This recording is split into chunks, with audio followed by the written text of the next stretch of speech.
Good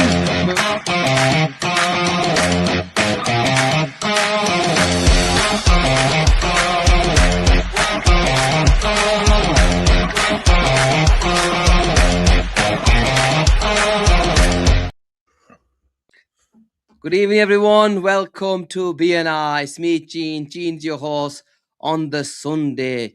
It's supposed to be the... what do you call this show now, Asim? There's a new name for it, isn't there? It's Forever Red? Forever Reds. This is the front three now. Okay, Forever Reds. Forever Reds, Gene, is a play on words on poor people. That clown never turns up. And if he does turn up, he turns up without his picture, without his video, because he's got some burnt hair on top of his forehead. A proper curry. So leave him out. The Forever Reds is called...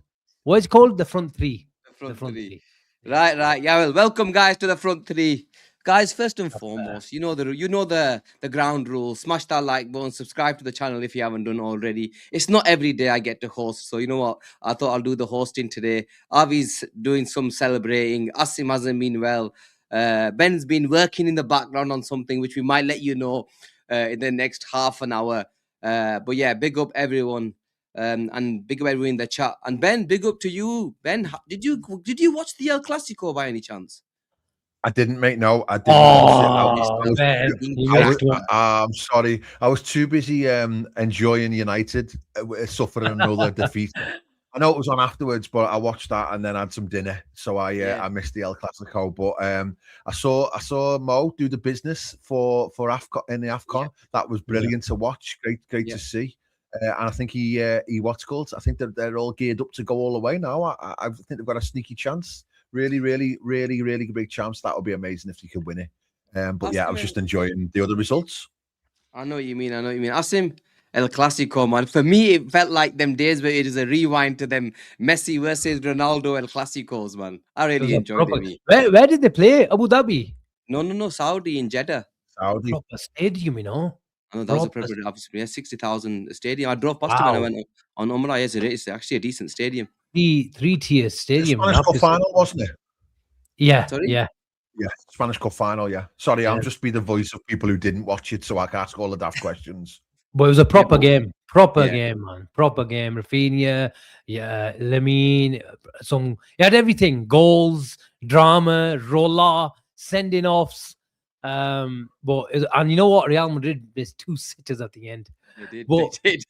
when he took Yamal off, I thought he might bite himself in the arse here because he's taking him off and they get a goal. Was it straight to pens or were they going to go into extra time if they got equalizer? I'll be honest with you, I don't know. Okay. Frankie de Jong sent off in injury time as well. Yeah, it was. Ben, there was 3 goals after the 45th minute in the first half in injury time. At it now.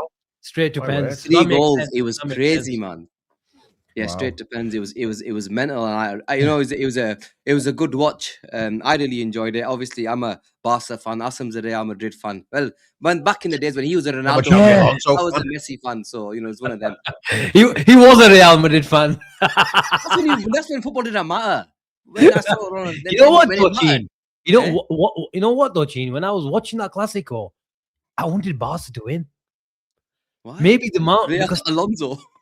That as well, the how they nick our players, Trent, Saga, and all that sort of stuff.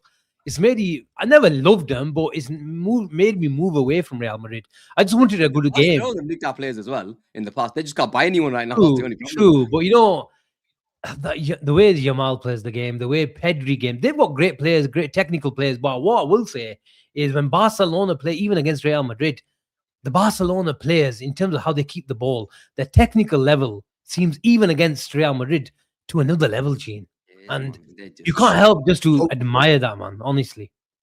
So, guys, from somebody who didn't watch the game, you two both watched the game. How does it look from Alonso perspective? Where are we at with Alonso? Did Real Madrid did they not look good, or was it just a close game, or was it just is Alonso one step closer to Anfield? Is what I'm trying to ask. He is one step closer, I think. I think he's on borrowed time already. He's on borrowed time. Really, yeah. So you weren't impressed with them? I don't think he's gonna. They didn't look a threatening look. They scored the 2 goals. One was an unbelievable solo effort from Vinicius. And the second one, it was header caught. It was from a set piece, came off the bar, lucky goal, but good finish to be fair to the young striker. But they didn't have Mbappe today, which is a massive miss to be fair to him. And he's been unbelievable over the last 2 years. So he was a big miss, but that goal from Vinicius, though, Chin. I know, what a goal! It reminded me of that Ronaldinho goal at the Bernabeu, where he got applauded off as well, and they clapped that goal. Similar goal, wasn't it? It was coming inside. Yeah. How many games has Vinny Jr. taken to score? About 16 or something. Yeah, I think I think 1 in 16. I heard the commentator say, but he was brilliant. But even they missed Mbappe today. To be fair to them, and they just, I don't know. I look at this Real Madrid team and I think that fullbacks are shit. Obviously, Trent wasn't there. I look at the centre backs; they're not great. Midfield looks tired. Forward line is just an Mbappe show, and then your moments of brilliance. But when you look back at Barcelona, man, Asim, some of their football, De Jong and flipping thingy, Pedri take the piss out of football, man. I'm telling you, they're just so calm on the ball, man. I want to ask you a question to you guys. Tuchel, actually forget Tuchel. Who's your number 10 right now for England? Or for the summer, actually. Right now, it's probably an easy decision. Because I think Anderson... I know the managers. Both. I think Rice and Anderson are more or less penciled in that midfield. Yeah. Especially on the big day. Yeah. But then it's probably, who's got Saka and Kane and Gordon, is it? That's Saka, Kane, that's the other position. That's... Yeah. It is more or less Saka, Kane, Gordon. But who's your number 10 then? Bellingham. Well, it's Rodgers at the moment. And Rodgers is flying at the moment. He's a great player. Look at that shot. Yeah. But the one that is confusing to everybody, who's the best, probably talented wise out of them all, but never seems to perform for England, is Phil Foden. And he's having a great season again for Man City now. Palmer. We left Cole Palmer out as well here. Palmer looks a bit rusty at the moment, to say the least. But will he peak again come the summer or just before the summer? Possibly, but it depends on how Chelsea do, doesn't it? But at this moment, Rodgers has got the shirt and he deserves it. Do you think that's how he's going to go in the summer as well? Let's say Rodgers continues his form, Bellingham picks up a little. I think it'll be Rodgers. Yeah, I think Bellingham should, in theory, come into the team, but I don't think he's guaranteed to start. And that's what I probably like about Tuchel. He's picking players on form rather than on merit, or sorry, on form rather than on reputation. Sorry. Yeah, you've got to go Rodgers, man. Interesting. But guys, Bellingham. Yep. I know what you mean. Did you watch the United game? Just obviously, I've got to shout United. Bits of it. What a goal! What a goal! I watched it. Yeah, I enjoyed it. Not watched it. I enjoyed it. Let's just say that. I love it when they go out. I really enjoy it when the scum lose and they go out any competition. I enjoy it. But guys, my guilty pleasure is that I have quite often when I'm watching United, I have Mark Goldbridge on in the background. I think he's a funny character, and his line of the day by far. I put it in the Ultras chat, so I can't claim it myself. But he said United's got more holes than Hedgehog's pillow. Surely these are some of these premeditated, Ben. That's a good one. Yeah. He comes up with some absolute belters, fair play to him. He is funny. But honestly, they're an absolute joke of a team, United. And again, I put in the Ultras. It definitely brightened my day, mate. Look at Ahmad. Look at this. He goes, Martinelli hat-trick, karma for the abuse. Look at these. Look at these. Be ashamed. The guy should have been the Arsenal game ban, man. Look at the Arsenal fan base. 3 out of 4 goals were set pieces again, as per usual. Yeah. Was it? Oh, flipping hell. Yeah, there you go, innit? Standard. Yeah. Standard. You know what? I deserves who deserves a lot of credit in regards to the Martinelli and the Bradley situation is Arne Slot. I think any manager, especially talking of Arsenal fans, I think Arteta, if the roles were reversed, Arteta would have gone for the Liverpool player, and the abuse would have been even more. But I think Arne Slot showed a lot. He was really smart, and he showed a lot of class because he could have just gone for him But I Yeah. think he not didn't protect him, but he rose above it, diffused didn't the he? situation as much as he can, and I think he showed a lot of class. But if the roles were reversed, I can guarantee you, anyone else, especially Arteta, would have gone two-footed, no doubt. Guys, Asim, 1 second. Yeah, I respect you guys in your classiness and being nice. Fuck them. Go for him. He deserves going for, bro. Why do we have to always be nice? A team with a classy club. No, why do we have to always be nice? Our players are nice. Everything is always nice. Forget the niceness sometimes, yard. You know what made me laugh about Arteta? He's a good manager, obviously, but in his post-match, I don't think we mentioned it on our chat on Sunday night. But in his post-match, one of the questions was, "Did they do anything that you didn't expect?" And his response was, "No, they did exactly what we expected to do. No issues whatsoever. We knew that they were going to have packed the midfield. We knew that they were going to have no strikers. We knew exactly what they were going to do.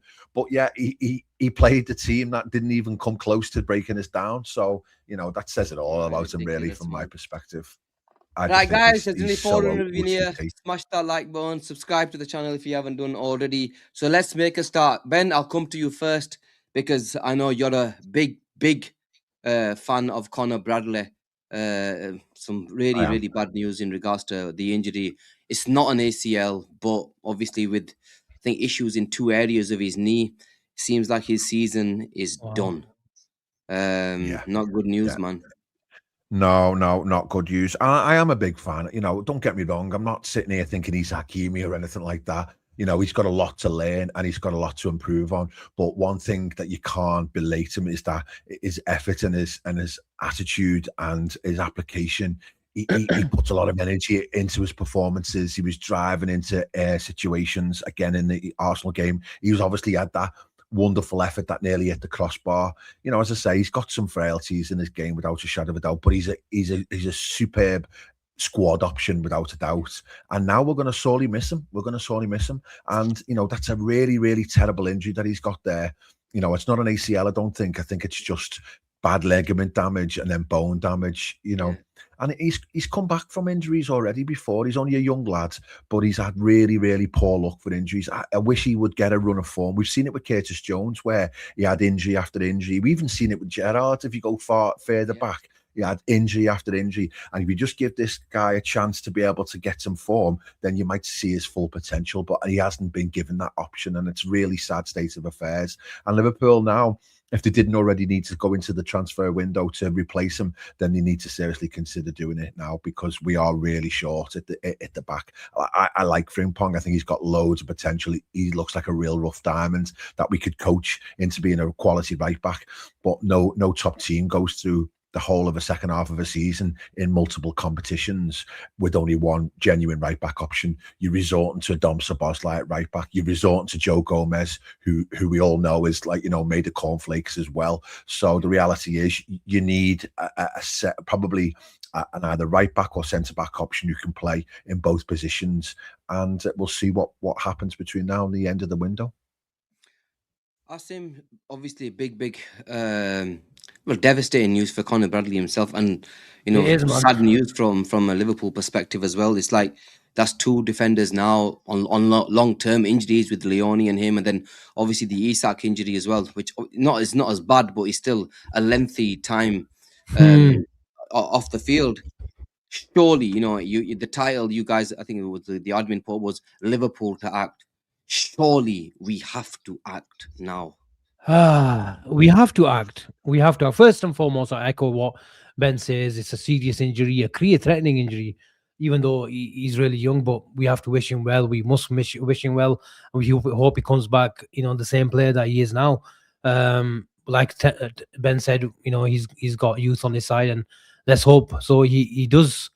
But Gene, if I'm really honest, I know it's probably seen as bad timing on the eve of the news breaking during the day, but Conor Bradley, it's not the first time he got injured, and I know it's not his fault in this occasion, but is it? No, you can't expect someone just get injured like that, because it is unlucky as well. But he has been plagued with a lot of injuries, and because of his game as well, it's full of intensity, Gene. And you look at every other player in the league, very rarely you do get away with with a player that is so intense and very strong in the tackle as well. Probably someone like Caicedo, who's always willing to go into a challenge, even though he's second favorite, he goes in there, he puts his legs in there and his heart as well. And in considering all that, he does show up on a week-to-week basis, but there are exceptions to a case all the time, aren't there, Gene? But we all thought this can't go on in terms of the depth of our across the back line. And let's be honest, now our first choice right back, because he's been picking him since the start of the season. When everyone's fit, Bradley was getting picked up ahead of Frimpong. First choice has gone. Our second choice in Frimpong has had 2 hamstring injuries already this season, and there's a massive question mark if he can stay with the physicality. There's a massive question mark if Joe Gomez can stay fit. Never mind, stay fit and cover at centre back and be a 4th choice or a 3rd choice. Actually, when Leone was fit, but now he's got the job of covering that right centre back, at left side centre back, at right back as well. So all of a sudden you're expecting not Joe Gomez to come back fit from his fitness and cover at centre back. He's expected to cover 2 positions. We're on the verge of a defensive crisis. I would say we're probably 1 injury away. We're 1 injury away, and that's me being really, really optimistic, Gene. Honestly, it was not. I wouldn't say it was criminal to go with 4 centre backs. If I'm honest, we could have. We did have a few options, even though they weren't ideal options. We did have a few options, especially for a ball playing team. So I'm not into Gravenberch playing at centre back. I'm not into Endo playing at right back or centre back. All that sort of stuff. But there were options. I give you that. How good they were is another conversation. But going into the season with Leone's injury and now Bradley's injury, Joe Gomez has been injured, Frimpong, like I've just touched on, Canates, as always, is a month away from a muscle injury. Let's be honest. We're on the verge of a crisis, and Liverpool must, if they didn't have a plan before the Isak injury, then that's another conversation as well. Maybe the attacking department of what we need at number 9 or what we need on the left wing and the chase for Semenyo. But in terms of defensive department, honestly, and there's been some shouts about Ramsey as well. Put him in the same category as well. We've seen him play 40 minutes. Everyone's got excited of how look Ramsey. I'm not doubting his footballing credentials and how good he's on the ball. But at the end of the day, he's played 50 minutes or whatever he played against Palace in the last 3 years at Liverpool. We can't put our trust in Ramsey at right back. You simply can't. If you want to have any ambition of Champions League, people are booking their hotels in Budapest. If you want to have any ambition in the Champions League and consolidate that number 3 position or even fight for the 2nd position, even though that looks far off the moment, the main thing is get top 4. You have to act. And if you now have to play out a few options and put them out to loan in the midfield, whether it's an Endo or a Bajcetic, we have to do something. I don't expect Liverpool to panic. Don't go. The ideal situation, Gene, is to go and spend someone and fast track a summer option. That's the ideal situation. But we also don't want a situation where you go give me like a Davies from Preston, or you go give me even a Kabak from wherever we bought him from. We have to go and spend Mars, yeah. We have to go spend, and if that means moving a few chess pieces and getting that Manchin, we have to, because it's the case now where we're not just looking at quality, Gene, we're also looking at quantity. I'll be honest with you, Asim. Here, Davies, Shavies, just please don't give me any names like that, bro. Look, with respect to Davies, sorry, what's his new guy? Ramsey, sorry. Yeah, with respect, I've seen 45 minutes of him playing in a League Cup game. With respect, stay there. Yeah, you've got a game on Monday. You can go and play that game. Enjoy that game, mate. Yeah, we need somebody in ASAP. I'm not falling for any of this shit. We needed a centre back in the summer. We did. We needed a centre back in the summer. We didn't get him. Now we've got one injured. We've been quite lucky that Van Dijk and Kanate haven't got injured to up until now, and we have to act. We simply have to act. We have no choice. If you really want to make a go of Budapest, then you're gonna have to go and buy a player. It doesn't make any sense not to go in and bring in at least one, because otherwise you're leaving yourself open for that. You're saying, you're gonna have to go and buy at least two in January, because we're gonna need two centre backs in January regardless right now.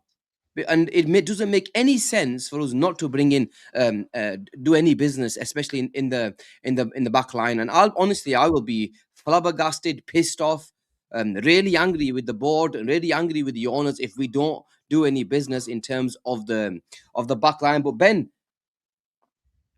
if we don't do any business, that is basically putting this Liverpool team, the players, the manager, at risk. That if the board, and I'm talking about Hughes and Edwards here, if they don't give the manager the tools really to go and carry out his work, then we've got to go and blame them and not go for Arne Slot here, because Arne Slot has got his he's got his hands tied right now. Everybody can see we need a centre back, and I'm the one that's been going for Arne Slot. But at the end of the day, I'll defend him when he needs to be defended. If he doesn't have the tools to go and help this team, his players, because the players are still tired, and then if he doesn't have that, that is on the board and the ownership then. Yeah, 100%. Yeah, I'm with you, both of you. We definitely need to act in January. However, I'll play devil's advocate just for the discussion. And I've been reading quite a lot the last couple of days. Like, funny enough, I read a piece this morning from Sam Lee, who's really strong with Man City. And he's still of the strong opinion that Gueye will go to Liverpool, but in the summer. And I still think that is most likely to be the situation. I think if they're looking at the situation now and saying we can have Mark Gueye now for 30 odd million, because that's really what we're looking at, it's going to cost to get him out of Palace, or we can have him for free in the summer. I think Liverpool will just look at the balance sheet, look at the bottom line, and just think, you know what, we'll squeeze through for a few months until the summer. So what you're saying, Ben, is they're saying don't sign anyone, we can still get top four.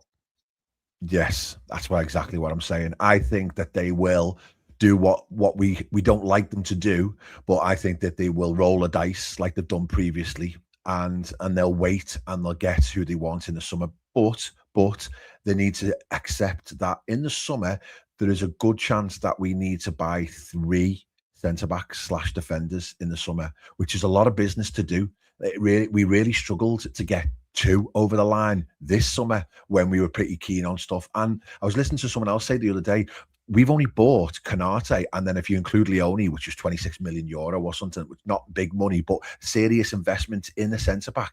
The only one we've bought for any money over the last 8 years has been Canate, up until obviously Van Dijk. That was the last big money spending. So we've grossly under-resourced the centre-back area. And I'm trying to think to myself, why do we not invest in centre-backs? And I just think they're looking at it, the nerds are looking at it and thinking to themselves, you know what? We need to see value in a centre-back. We need to see somebody who we think is either going to go on to an elite level, or we can flip them for serious money. And I think their bar is so high in terms of what they want from a centre-back. I think they need to shave a little bit off a little. I think what they've done is they've gone and bought these 3 young centre-halves, haven't they? I think it's 3, or at least 2 of them are over the line at the moment. But I think they've looked and why is that bar so? Sorry to interject, Ben. Why is that bar so high then? Well, that's a great question. Are you expecting Canate to leave? Yes, I am. Okay. Yeah. Okay. So I think the bar is so high because they want somebody who's got outrageous pace, someone who's got great distribution, someone who wins all their duels, someone who can play on the halfway line, someone who's not injury prone, someone who can play multiple positions. It's like those players don't exist. Ironically, the one player that we were going to get in the summer before anybody else, and that's the one that we literally said we dropped the 50 million on, was Dean Huijsen. So they were prepared to spend the money big on a centre-back, but it needs to be somebody who is exactly in the criteria of what they want.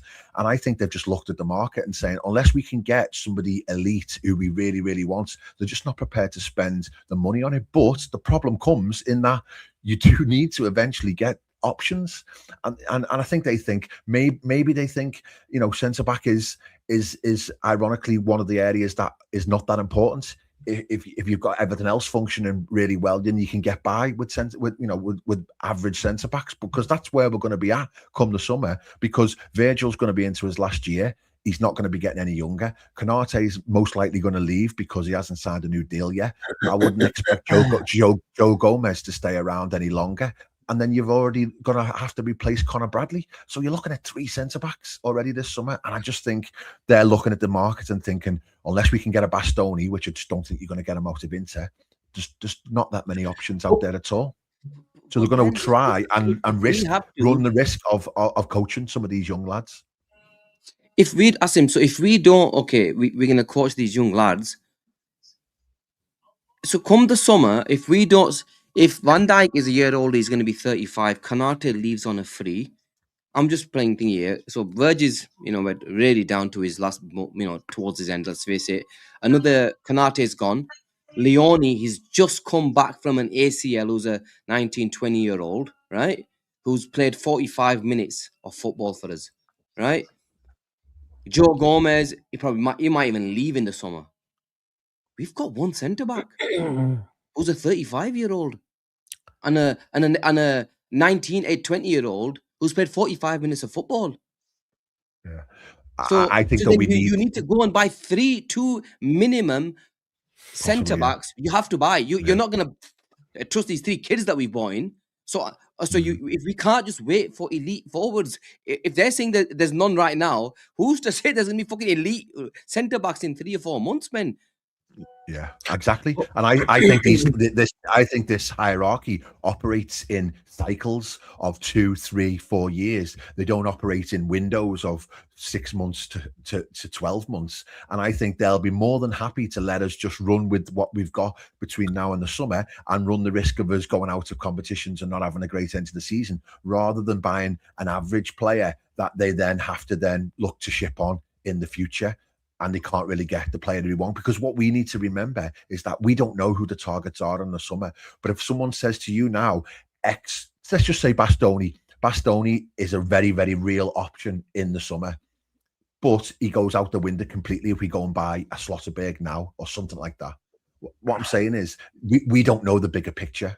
We don't know the bigger targets and the bigger options. So they don't want to fill the squad with players who are going to be a job that fill the squad, and then you're left with them for maybe 2 or 3 seasons longer than you'd want to. Like, for example, an Endo, who is now, not playing any role whatsoever in the squad and hasn't done realistically for the last 2 years. But it was like, we couldn't get Caicedo, so we've got to get someone. We'll get this lad Endo, and he'll do a job for us. And he has done a little job, but he's not the real solution. And you don't want to start picking up squad players that are just not part of the team and just, taking up positions and wages. I'd rather us buy the players who they really, really want. But that's being devastating. I get that, but that's the risk, isn't it? They are putting all their eggs in one basket. And there's 2 things on Guehi. I agree with you. We need 2, 3 centre-backs. I've always been saying I wanted 2 centre-backs in the summer, but I most certainly will need 2 centre-backs in this summer as well, and maybe 3 depending on who the outgoings are. But I agree with you that they are looking, and maybe because we don't know how the finances in terms of how they run things. Obviously, it's a completely different thing and different model. How sometimes we as fans want them to do things, but in terms of the Guehi situation, in terms of like what you mentioned about Bastoni and a few other elite centre backs, are they thinking, Ben, that if we spend £35 million or £40 million, and that's what it'll be because of the interest from Arsenal and Manchester City, and we spend that will affect our summer signings when it comes to the likes of a Konate replacement, for example. And we can really go at 3 centre-backs if we get Guehi on a free. But does that not also tell you what Liverpool think of Guehi as well? That maybe they don't see him as a needle mover. And to be honest, look, I think Guehi's a great player. A brilliant player. Is he a needle mover? Is he world class right now? I don't think so. But I've been saying that for months, haven't I? And no one wants to hear it. But if we wanted Mark Guehi, we could have gone and got him for 50 odd million before we went for Dean Huijsen. And I think he's a good Respect player. to you too. I think he's a multifunctional player, but I He's a don't know. multifunctional. I reckon the reason they wanted Gay is because they saw value, not because they saw real top quality. Who's world class centre backs right now in world football? World class. Saliba, Gabriel. Okay, I'll ignore Arsenal's. But, and that's a great Who's an elite question. centre back in world But, football right now? but Gabriel and Honestly speaking. yeah, but Gabriel and Saliba, they're the first two that come into your mind. But Gabriel wasn't world class when he signed. They've had to go through 4 or 5 years of No, but what I'm saying is, if we're we're going for elite centre backs, Ben, if we're gonna go and try and get the best ones, Bastoni, you can say, Tika, I'll give you that one because I've always liked him. Fair, I'll give you Bastoni, guys. Tika, who else is world class? Not many at all. You can't give me any. It's very difficult. I can count in one hand. Yeah, the world class centre backs right now in world football because there isn't many. So Ben, this is what I'm trying to say is you have to probably settle for one that are slightly less and then mold them and bring them. So that's what I'm saying. So if that's the case, then we have to go and buy a couple. So it's not like we are waiting for the elite form, the elite centre back. Then I would want. And that's the problem. So Premier League teams where we're looking at, say, I don't know, a Paul Van Hecker or a Mickey Longlegs or a what's called the Amate, the lad from Bournemouth, they're all probably getting quoted as 40, 50, 60, 70 million pound centre backs now when they've only had maybe a year or two at this level, and you think to yourself, they don't want to pay that silly money. They'd rather probably put it into a really young talent and blood them, or they go and get the elites. The problem is, though, and the massive problem that Liverpool have got is that how do you blood young players in an elite team like Liverpool? Like, you can bring a forward on, you can blood a forward, and he's not going to cost you a game.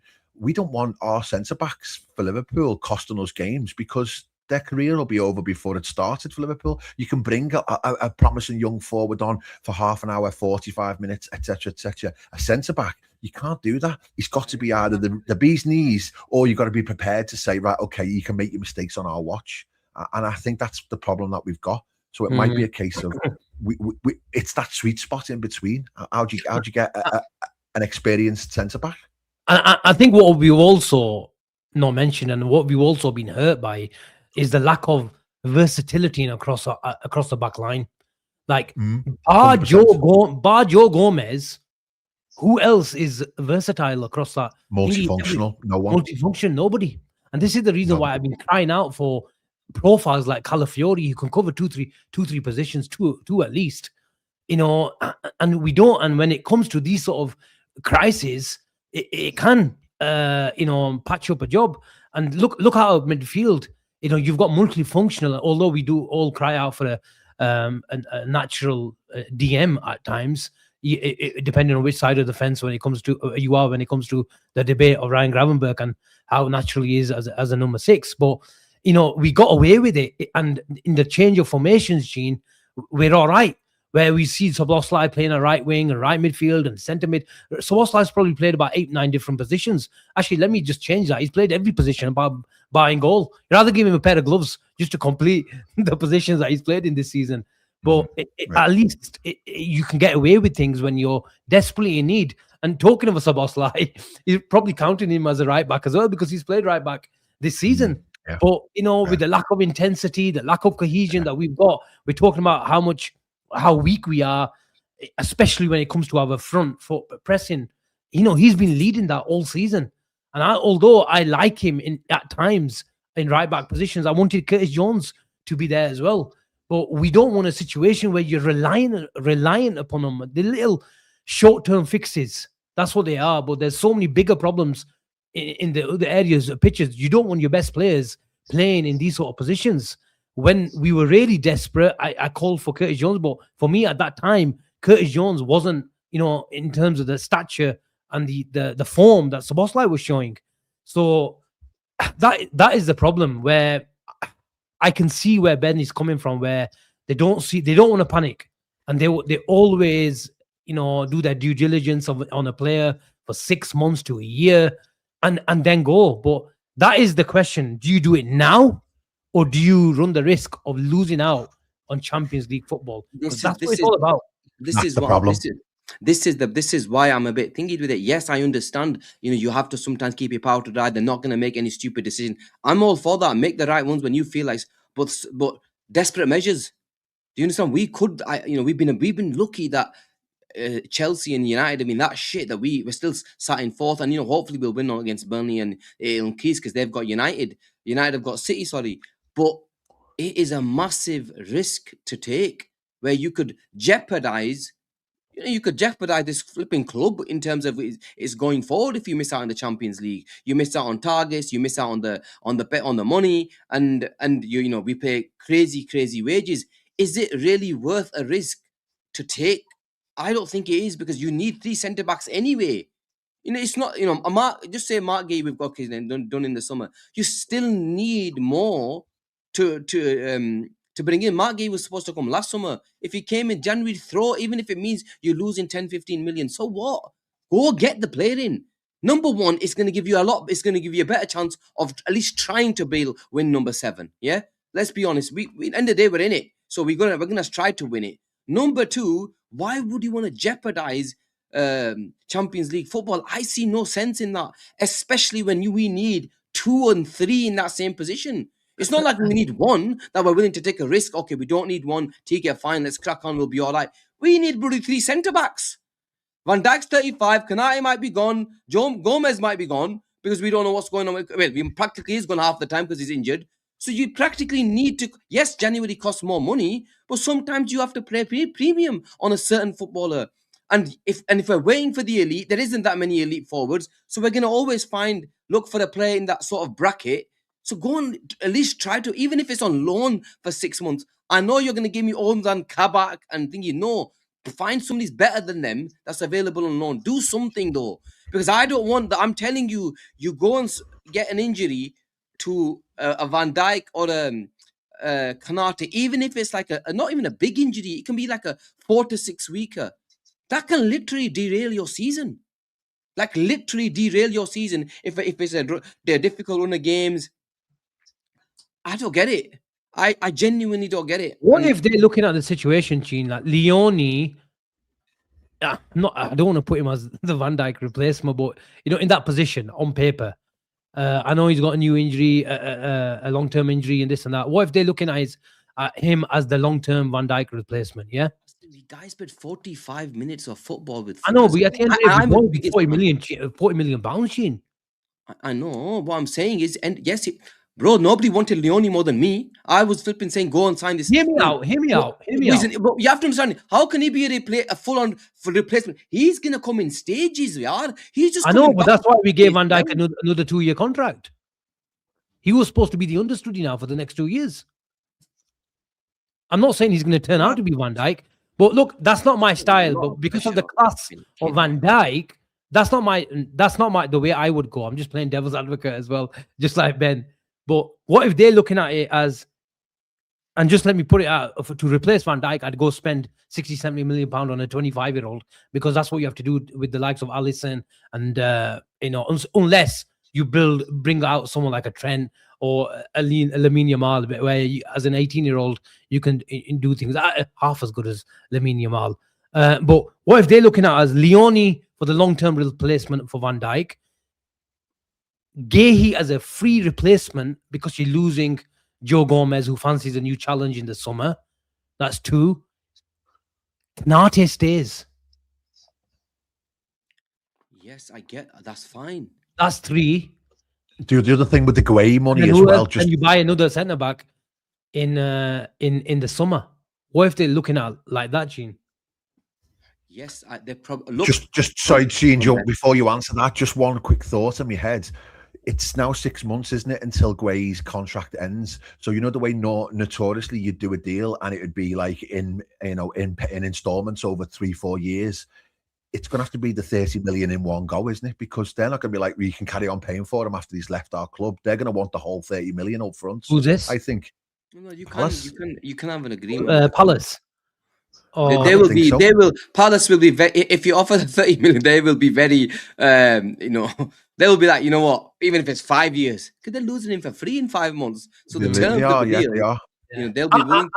I think what the conversation, I believe that, he kicked up a fuss last minute, and they were basically saying lose Gahey and lose the manager as well, because he probably had a couple of options to walk into. But right now, he's got 6 months, and bomb the Man United job, because even though I don't think they'll go with Glasner, even though he's shown a bit of flexibility in the interview that he's done and all that sort of stuff. But I think they probably still categorize him as a back five, back three type of manager. And the talk is and the hype is, just because Gary Neville is saying is play the Man United way, even though you might look really open and concede about 5 goals every week. Because I saw 20 minutes of them today and they look so open with the back four, but because they just got shite defenders, simple as, they just don't have the personnel. But because Gary Neville and Nicky Bottom and Paul Scholes are saying it, play the United way, they don't mind losing, these sort of games and play the United way. But Ben, going back, what was I even talking about? Bloody hell. Sorry, about the 3 different options. With 6 months left on his contract now in Glasner, they're probably thinking, look, even if you piss off, so what? Yeah, we won't get relegated. And even him, he's probably thinking, if I go now, I can't walk into a job. So they're probably thinking, you know what? The FA Cup as well, haven't they? Exactly. If you kick up a fuss, we don't care, because we want the money. If you ask Parish in the summer, he wanted the money. If you ask Parish right now, 30 million for him, even though they're a Premier League club, well established, that's a lot of money for Palace. A lot of money. So, in terms of what you answer, the structure business thing is, I don't think there'll be like the stubborn. Yeah, I think they'll be a bit accommodating in terms of the structure of the deal. If they have to split it in a couple of payments, I think they will do it, because effectively they'll be seen. They got 30 million 6 months before Gahey's contract ended. Gene, are we being really savvy and waiting towards the end of the window and just going to drop a 25 and say take it or leave it? It depends how. I think with City's situation now, naturally, Gahey's price has gone up by £5-10 million. And Liverpool were really pissed off about that. But they're prepared to pay. Yeah, Liverpool's hope, Genie, you're a mute. Liverpool's hope is he sticks to his word. Asim, we can be pissed off, but at the end of the day, why are we pissed off with Man City? They've just lost 2 centre backs. They want to go and bring. They're trying to win a title and trying to win a Champions League. They need a centre back, so they're trying to act properly like a big club should. True, but I was talking about in the sense of it's put a bit of pressure on Gahey maybe as well, thinking they're probably even offering him a bit more money, offering Palace a bit more money. But the way Liverpool, the people are, from what I understand, is Liverpool are confident that, even if City go for him, they're confident that he sticks to his word. Okay. That's the vibe I get. If he sticks to his word, no problem. I'm okay with that. If you said to me, you're guaranteeing me Mark Gahey for the summer, that's brilliant news.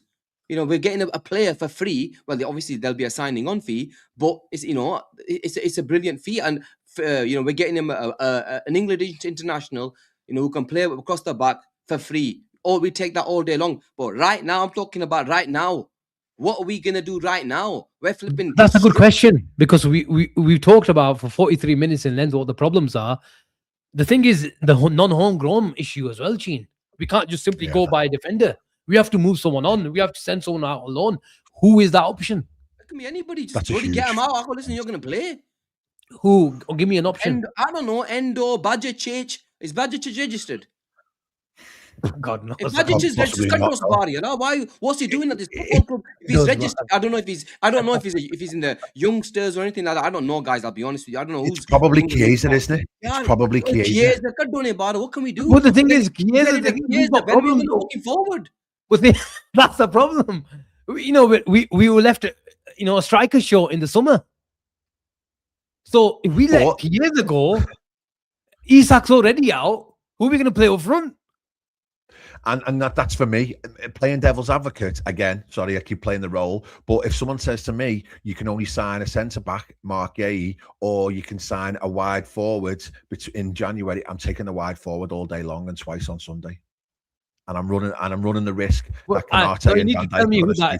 You need to tell me that who that wide forward is. Someone good. I have no idea who. I have no idea If you tell me it's the ex-Man United player Anthony, then I might think twice. Oh, Yeah, so no, Ramsey, definitely not. right, listen, Ramsey is taking a non-homegrown spot right now. Oh, what is he taking a non-homegrown? What's he cut off He's, here? he's Welsh This is or what I Turkish. mean, man. Yeah, I don't, look, there are you can make things work, but I think he's not in the Champions League squad, is it? So Marata kept out that car. Is that it? Thing is, to be honest with you, I should pay more attention to this as a content creator. I'll be honest with you, but I just can't be bothered looking at the squads and stuff like that and how That's this not. the chat. They're all smart as someone. Ah! Someone give us an exact, accurate breakdown of how many spots we've got, and if we haven't, who's the list of people who could potentially release a spot? Go. There you go. There's your homework for the next 10 minutes, chat. And smash the like and subscribe. Endo, Ramsey, and what's his name? Chiesa are probably the three that you're probably looking at in terms of going. It could be this kid, couldn't it? Marcus Killman. Nearly fell off my chair the other day when he put that. It's either them three, isn't it? Budgetich, Chiesa, or Endo. Let's be honest. Well, Endo's only just started training. Apparently, his injury was 2 months. I didn't even realise that. So I'm guessing not many teams will be taking him if he's been injured for 2 months. But then if he starts training again this week and then maybe gets a few under-21 games, a couple of teams might say, you know what, we'll play him for the rest of the season, and that might be an option. You're not getting any money for him, but you know what, it is what it is. But I wonder whether or not they're just going to think, you know what, we're going to get our 2-3 big belters in the summer again, and we're going to roll the dice on the rest of the season. We took that risk with Dean Huyson and you missed him. No, I know we did, yeah. We know we did. But imagine if you just said, right, okay, you're getting Dean Huyson, but you're not getting Florian Wirtz. You would have said. In the terms of the centre-back area, we were always going to go for Dean Huyson. That was always he was always going to be the player for that. But obviously, we missed out on him. Didn't sign anybody else. My issue right now, Asim, you said Konate will sign it, and I believe probably he will sign. But what if he doesn't? Then, bro, it's a whole revamp in the summer anyway. But I'm more worried about right now, boys. I'll be honest with you. Do you want him to stay? Huh? Do you want him to stay? Do we want Konate to stay? I want Konate to stay. I'll be honest with you. Look, we were stringing him up a few weeks ago. I fucking went to town on him. With Konate, Ben, if you look at his over the last 5 years that he's been at Liverpool, but if we take away his injuries in the first 2 or 3 years, he's been decent up until this year, if we're honest, where he's been shit for the first 3 or 4 months, and obviously lately he's been all right again. But then I think of this season, I think they've all been shit. Yeah, but his injury record has been brilliant. I mean, the annoying thing is every big game Konate's turned up this year. Yeah, and his injury record has been impeccable, if we're being honest. Real Madrid, Aston Villa, Arsenal, he was really good at. Inter Milan. He's performed in those big games. Playing for his place in the French team, isn't he? He is. But by the way, Ben, question to you: do you think he stays or goes? I think he goes. Asim? Konate. I just don't know why he wouldn't have already signed. Why would he have not already signed? Ibu Konate, I think Liverpool will reach an agreement with. And Ibu Konate will stay at Liverpool Football Club. Might change my mind next week, but I think. But you know what? I'm just about to say there. Why is he not signed already? But then Salah and Van Dijk hadn't signed at this point either, and he did. So it is one of them. If there's a world where Guehi's saying I'm only coming if I'm definitely starting, and that means Konate's going, would you take that? If Guehi, if the issue with Guehi was that he wants guaranteed football, and therefore he comes and he goes into the team now with a view to playing between now and the end of the season, I don't know whether you'd be picking Guehi over Konate at the moment, would you? And with all due respect to Mark Gay, mate, I've got a lot of time. You're a good football, all that. Nobody comes to fucking Liverpool and says to us, I'm fucking starting every week. Nobody, mate. You're good and a good footballer when you play for. You're not fucking Kylian Mbappe, mate. Chill out. So we buying him to just so that we sleep well at night. That's my point, isn't it? No, what I'm saying, no, because we're buying him because he's a need. We need versatility. He's a good footballer. We still want to sign him, of course we do. But we're not gonna allow anybody to come up to us and say, oh, by the way, guys, I'm fucking, I deserve to start. You played for Crystal Palace. Yeah, you're the England international. I'll give you respect for that. You're good, but come on, man. Bloody hell. Our fans went to absolute town on a legend who gave us 9 years, who said he had a divine right to stay. So chill the fuck up, Mark Gay, mate. You're a fucking nobody, with respect, if you know what I mean. Yeah, so look, it's difficult though, isn't it? Keeping these players happy. That's the problem. Yeah, isn't it? look, he's a good player. I like him. I want him to come. I think he's a brilliant and he'll do really well with us. But nobody's giving us ultimatums in terms of I'm a guaranteed starter anywhere, because you're not. Well, he was coming on the last day of the window, wasn't he? That was done and dusted. Yeah, exactly. And Konate obviously was staying, so he would have been part of the squad and he would have played his part this season. I genuinely but I don't believe think he would have played as many games. Sorry, but I genuinely believe that we would have seen them three play a lot more. If he was here, I think we would have seen him play most of the games in a three. He would have played in the left back or the right back position a lot more. Well, he would have played all the games that Dom Szoboszlai played at right back. He probably would have played. He probably would have played the odd game or two when Konate was starting to was throwing in an absolute howler or something. But then at the point at which Konate got his form back and was playing in a big game, I think deep down I probably would still choose Konate because of the Konate profile. With the change of formation in terms of how many bodies we've put into midfield on and off the ball, I think it has helped Konate a lot. There is no coincidence Konate has started looking at much better passer of the ball, is because he's got the options. He's got the options. In the last 2-3 years, he's given it to the generational center right back or the generational left-sided centre back, and he's had the clarity in his play where he was mopping up in the channels and giving the time on the ball for these guys who are generational talents, like I said, just to showcase their talents.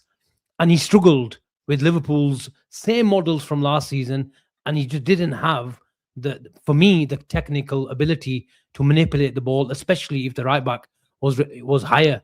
So now that he's changed the formation with the likes of Curtis Jones going into left back, relieving the pressure, he's had even Florian Wirtz coming into really deep areas, and he's got more passing lanes. So he's got a lot more options. So he's made a lot.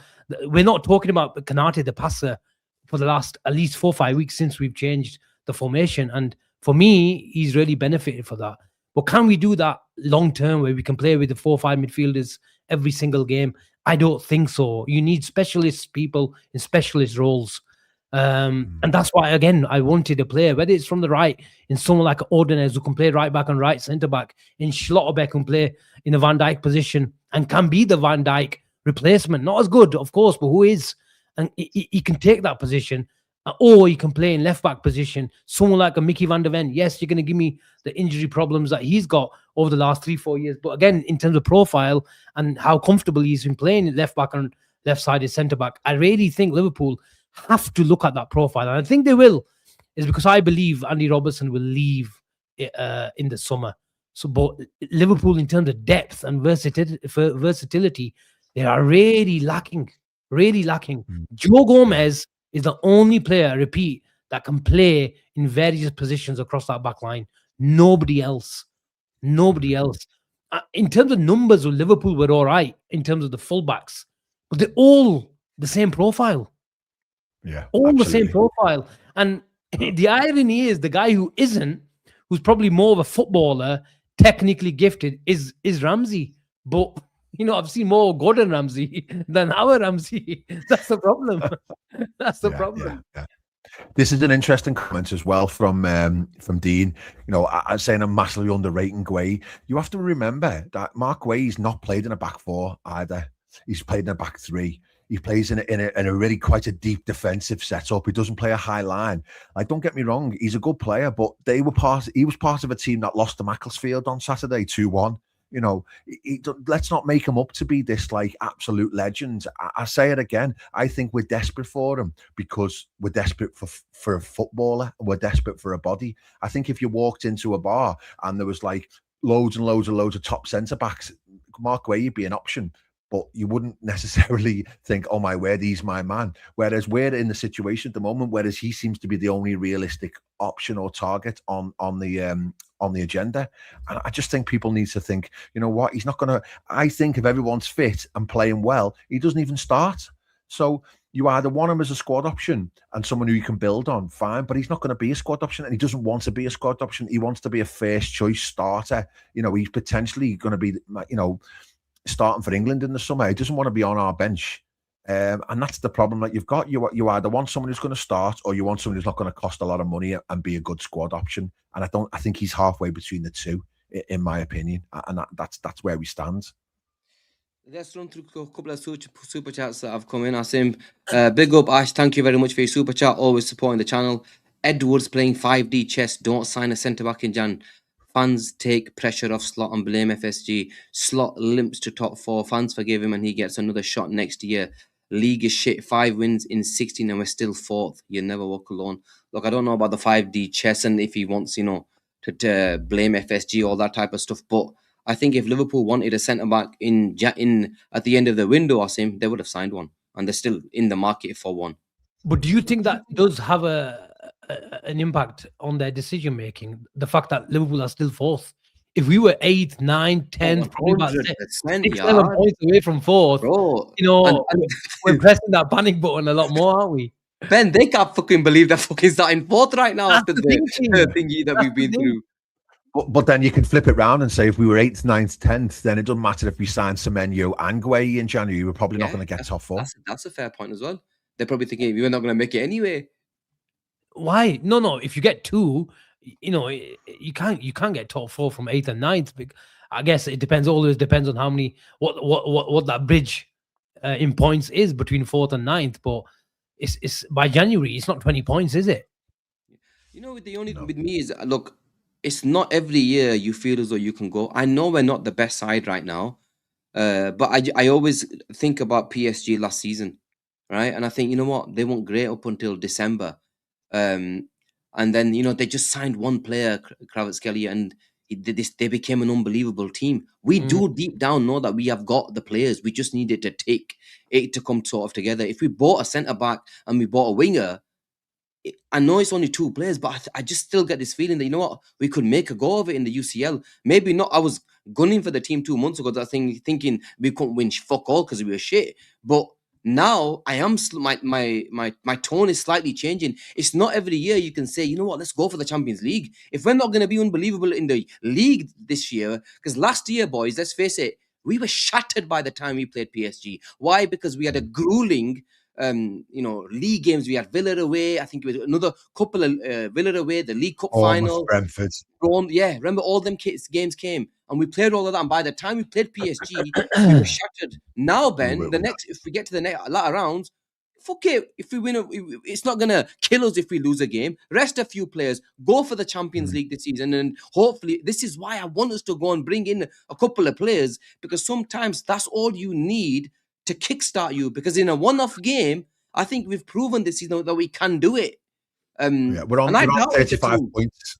We're on 35 points now from 21 games, so we roughly need 2 points a game pace to get 70 points to get top 4, top 5. We're not looking at Championship League title pace where we basically got to win near enough every game. It's a case of, you know, 2-point pace would be enough. And you look at our challenges realistically, like United, if they catch us, then we've got a big question to ask ourselves. Yeah. Chelsea don't, you know, they're managerless at the moment. I still think realistically what I said at the beginning of the season, not how I anticipated it going, but I think third is still well within our grasp. Okay. Asim, what do you think this is why I think, you know, if we were to go and bring a couple in, I think we can make a go of it. And I know people might think I'm mad, but 2 players can make a big difference. We can, with the players we've got, if they come back, Vert starts playing, you know, Salah comes back, starts playing at a decent sort of level, we've still got a really, really good football. We've still got a decent side. Yeah, 100%, Gene. But the thing is, there's still a question mark in terms of the physicality levels, fitness levels of Wirtz. Ekitike is probably coming back tomorrow. I think I'm sure we'll discuss the team for the Barnsley tomorrow. But there's a question mark in terms of how many minutes he can play. And he will probably, let's be honest, I think he'll probably still show the same, not same, but similar levels of fitness. I think it's going to take another half a season for Ekitike to sort his fitness out and the physicality, and then a proper pre-season for Liverpool, and we'll see, him starting and completing 90 minutes from the get-go next season. But that is the problem, that it requires for Liverpool, and that's probably the reason why Liverpool were looking at Semenyo. But I still remain, of the same opinion that I think Semenyo rejected us, and now there aren't any more realistic options. He was a realistic option, Premier League proven, you could argue, and he ticked a lot of boxes. And was he homegrown as well?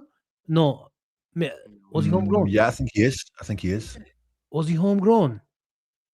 He's been at Bournemouth for. You got to be at a club in this country for 5 years, haven't you? Was he homegrown? I think he was. Has he been at Bournemouth for 5 years? I don't know. Someone will confirm in the chat. Done there till now. Yes. I'll yes. Okay, there you go. Yeah, there you go. Look at that. He ticked a lot of boxes. But now Liverpool team, Bacola and Anthony Gordon and all these wingers that we've been talking about, one, they'll probably be 15, 20 million pound more, especially when you come for someone like Bacola or even a Rodrigo. But the more summer signings, Gene. We took advantage of the Diaz situation is because Spurs, we were going to sign Diaz in the summer. But then Spurs came in and we acted and we took advantage of our relationship with Porto.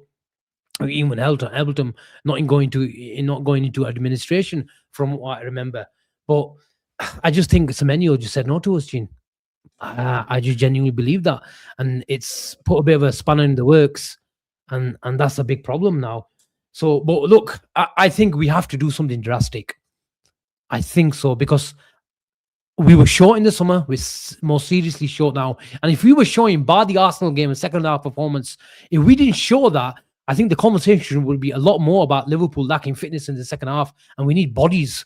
We need bodies to help us out. But I think Liverpool, Gene, that is the problem. I think Liverpool's hierarchy need to look at themselves in terms of the squad building over the last year or two. And we got rid of too many players as well and stuff like that. But we're in a really, really not dark place, but we're on the verge of a crisis, honestly. And you know what? Knowing our luck, the window will close and someone's going to get an injury. And this is my biggest, because if you look at... And then you know what? Then it's going to be meltdown. And this is the crazy thing, Asim, because this is where and this is my biggest fear, because of the way this season's gone so far this season, Ben, is it's one step forward, two steps back. And this is my biggest fear is we've already picked up a few injuries, and you just get a feeling that something like this will happen where we will get shafted. And I don't want that to happen. But a couple of more super chats, I'll go through them. LFCK, Scandi, big up, thank you very much. He goes, do you think Konate stayed and Noosa's stats are misleading? It's for us, no way. He's been absolutely incredible, playing so well with Haaland. World Cup 26. A lot of Noosa fans, man. Ben, were you on the show when you were discussing Noosa, Ben, the other day? No, possibly not. Maybe I was on one where we mentioned him a little bit, but I don't think I was on anything where we deep dived into him. I have read a little bit about. Yeah, he what is he, 1 GA or something this season? I think in the Bundesliga. Like don't cost him. Don't cost him. Don't begrudge him on one more. Then it's 2 GA. I think. Oh my word. My biggest problem with him, is that he looks like he's injury prone. And you think to yourself, you look at him in the Premier League, it's like we can't really afford to be getting players now who have like made of Cocoa Pops. We need players who are are rigid and can actually play week in, week out, and he doesn't look that type to me. Medical as well, Ben. Yeah, no, I don't fancy him at all, if I'm being honest. Yeah. Big up SJ Slot. Is that Ali? I think it is. The way Ornstein is speaking Anderson to City, they will push to get him. So Anderson, pulli jao. Wharton ki ano, Asim. Basically, forget about Anderson, bring in Wharton. Yeah. I think Anderson obviously is liked by plenty of clubs, but I think they're seen Anderson as a replacement for Kovacic, that type of player, Gene. Box to box, can do a bit of everything. Probably not as dynamic going into the box and getting some important goals as Kovacic, but a similar profile. But Gene, it depends on what Liverpool want. Are they going to go for the box to box? I will tell you one thing now, Asim. If City are gone in for the player first, they box him off and they get him. If Liverpool go in for the player first, we box him off and get him. I think that's how it's going to work now between these two football. Say that again. Say that again. Sorry. I think if Liverpool go in for the player first, they box him off. And they box him off to an extent that he's going to come and join us. Whereas City, if they go in for a proper player hard, and doesn't matter if we come in, they will box that player off. I think Semenyo, I think he was gonna go to City. Well, Yes, we might. My response to that, Gene, is Florian Wirtz. Yeah, Florian, what about him? We boxed him off. No, but they went in hard for him first, apparently, didn't they? No, what happened? Okay, for Florian Wirtz, man, Liverpool wanted him from early. And from January, February, they wanted Florian Wirtz. City have always liked Florian Wirtz for the last 2-3 years. But it was never about when is he going to leave.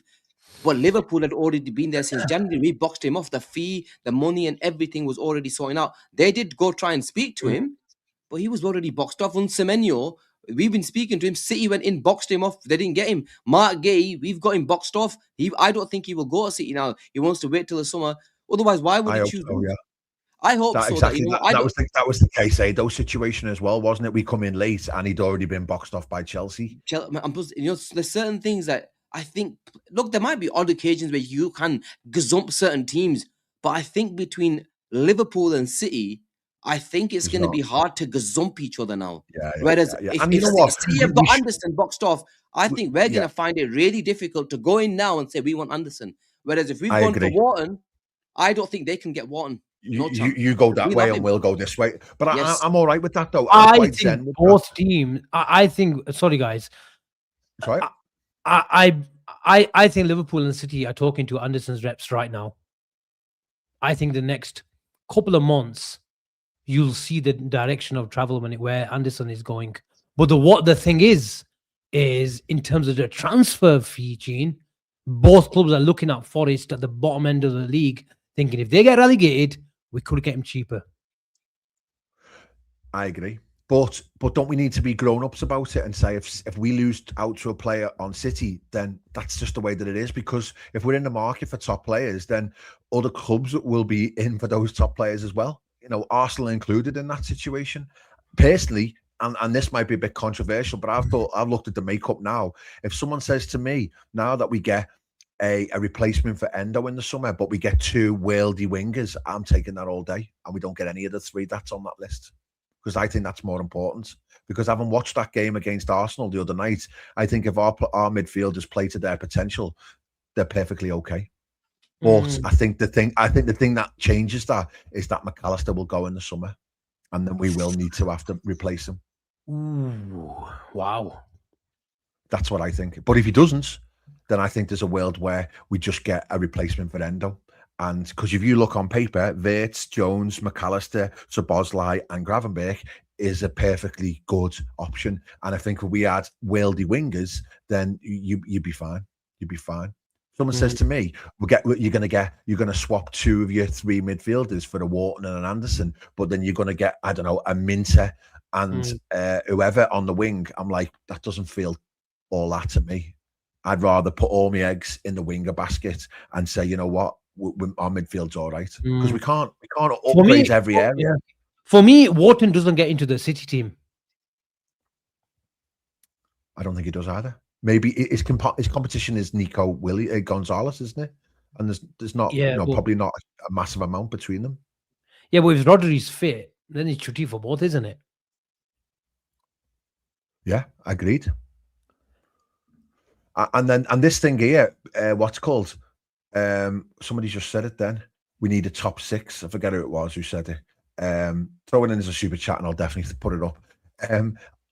City might win the league this. What was it? Somebody just put No, Ben, we need a top 6 from Shea. That's fair enough, but City might win the league this season, and Rodney's already kicked the ball. They haven't got a top 6 at this moment in time. So, and we never had a top 6 last season, and we won the league. So I don't think this obsession with a world-class DM is like the be-all and end-all. I think it's about being better in both boxes. If you've got the better defense and you've got the goal scorers, that's where the league is going. It's a fascinating debate. I think, especially if you got some players like Foden and Shirky, especially with Shirky, who, to be fair to him, he has shown that he has increased intensity and he can do a bit of defensive work, not as much as you'd like, but his creativity levels are absolute joke. They drew the game against Brighton. I think he created about 10 chances in about 10 minutes. But when you put more players like Anderson, I think they could really help him. They could really be where he can go side to side, mop up, and he can provide an environment. So yeah, and like Kovacic did that. He went side to side and a lot, but he's just been plagued with his own injuries. So yeah, it's fascinating. I think Alex mentioned that there will be some sort of an agreement at club level where you go for this one and we'll go for this. Yeah, he goes, we probably agree at club level. But the problem is there's not just one club interested in these players. Man United are looking for players. Chelsea will probably decide that they want another player. Tell Chelsea that Anderson's a winger and they'll be interested. So that's just again, here's an interesting one for you. We all know Chelsea are a selling club now. And they're a trading club. If Chelsea weren't to get into the Champions League, how much do you think they would want for Caicedo if he wanted to go? £100 million. Just money back. And would you pay that over Wharton, Anderson, or any of the others? Yeah, I really like Caicedo. Ben, because that might be an option. That might be an option. How old is he? 24 years old, just turned 24. Fucking pay 100 million for him tomorrow. He's worth every penny, man. He's the one that you would put the money down. He's the one, man. He's the one. If they look, I was upset at the time when we didn't sign the lad. Then you know what? He's gone to thingy, but a year. Fast forward, a year and a half. I would do anything to have that lad in that team. He's 2 players, man. Ehsan asked a question, Gene. Gehi, Schlotterbeck now or Gehi in the summer? Well, you know my answer. I'd want Schlotterbeck right now. I think Schlotterbeck's a better player in terms of his level. He's left back, left centre half, is he? Yeah. So I really like Schlotterbeck. That's your profile change, isn't it, for Robertson? Yeah. Someone mentioned that we've got Shimmer's coming back in the summer as well. He'll be well gone, won't he? He'll be well gone. But it'll be again, though, it'll be like Schlotterbeck would take. Ooh, no, this can't be right, man. This one. No chance he's on a free. I think he's got 1 year left after this. One more, yeah. One more. I think so. Yeah. But one thing I will say is Real Madrid want Schlotterbeck. Apparently, they want Caicedo as well. Coming out last week, or I think it was last week. Look, the Real Madrid do want him, and yeah, people are saying even Caicedo will probably go to Madrid. Yeah, I can see him probably. He's been here a little while now, and he'll probably go there if they were going to sell him. Yeah, Schlotterbeck's contract is ending 2026. 18 months left. Ben, would you take Van Hecke from Brighton? Yes, I would. I think he's good. I think he's really good. I like him. He's on the laptop. Good on the ball. He is on the laptop, yeah. And he plays. Huh? I don't know. My battery's gone. My battery's gone on the phone. I can't check. The thing I like about Van Hecke is that he plays in our system. He plays a high line. He plays right sides at centre back. He's a ball playing centre back. I like him. I think he's good. 25. Good age. The only thing is the recovery pace when it comes to Van Hecke. But in terms of and this is it, isn't it? This is the problem because Liverpool are probably looking at him as well and say, what is he missing? So if Brighton have said, right, he's 70 million quid, when we're worried about his recovery pace, we're like, you know what, we'll put that money into somewhere else. And I think that's what happens. They keep on hitting a brick wall with one of these different criteria, and they're just not prepared unless they get somebody who they think will definitely be up sale value in 2-3 years' time, or somebody who's going to go and win as the league. The I just problem think they're that you're gonna reluctant to have, put Ben, the is money down. you're gonna have teams like Tottenham and stuff like that willing to pay because they're desperate. They will pay 50, 60 million Yeah. quid for a player like that. Yeah, That's what happens absolutely. because it's then the mediocre clubs, because we don't think that they're our level. The mediocre clubs that they are, they've got money as well, so they don't mind Yeah. paying. They will 100%. pay big money for them. But then that means that they're not able to put in 100 million for the best number 10 on the planet and 125 million for the centre forward. They don't want to go to them. They haven't got it. That's their level. That's not their. No, they're no best number 10 in the world is going to want to go to No, Tottenham. they don't want to go there. No, so they're just thinking we'll get him as well. We will get them for 80-90 million. That's the difference. In 2 years' time, if Konate stays, my back four, you guys can choose as well. My back four would be Ordonez, Konate, Schlotterbeck, and we can have a Kirkes.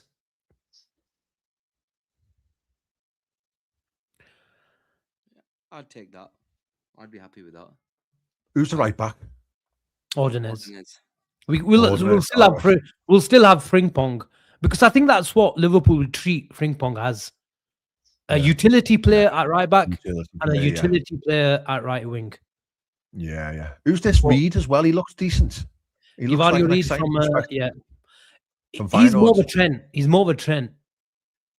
I saw that little hat trick of assists that he did. I don't know how long ago it was, and it was just a one-off game. But he looks decent as well. But again, is he more of a Frimpong in terms of a better going forward than he is in defence? Do you guys rate this lad? Lacroix? Yeah, I think he's good. Yeah, man. Nasty. I think he's good. Nasty. Yeah. He's a really good player, man. And this is the thing, isn't it? All of these players, you think to yourself, could Liverpool win the league with Lacroix at centre half all season alongside Van Dijk? Could they win it with Van Hecker? Could they win it with Mickey van der Ven? Could they win it with Diamande? All of these really decent, solid centre backs. They're not world class. They're just decent, solid centre backs, and I think they probably could. But there's not that many elite forward options, is there? And that's where you have to put your money into it. So I just wonder whether or not they think, you know what, until we can find someone of absolute value or somebody who's going to be a game changer, and that's why they haven't spent any money on a centre back for the last 7 years. With the exception, obviously, and they did buy Leone, and they have just bought these 3 lads. So maybe they're just looking at it and think, you know what, we'll just coach one of these kids, and one of them will just play, and we'll just see how we go. We'll see how we go. We'll see if we can get by. Ideally, you want to bring in one established, high-level centre back like a Bastoni, for example, somebody who's played at the highest level, for a number of years, really good, that sort of level. And then one, if you want to bring him one slightly less, I'm okay with that. For the next couple of years, that's fine. But I'm with you though, Ben. I think we need to go bring in a centre back and then go hard we need wingers, man. We need. But then again, have you just had a mad question where you said, right, okay, you can have Bastoni in the summer or you can have Elise. I'm having Elise all day long.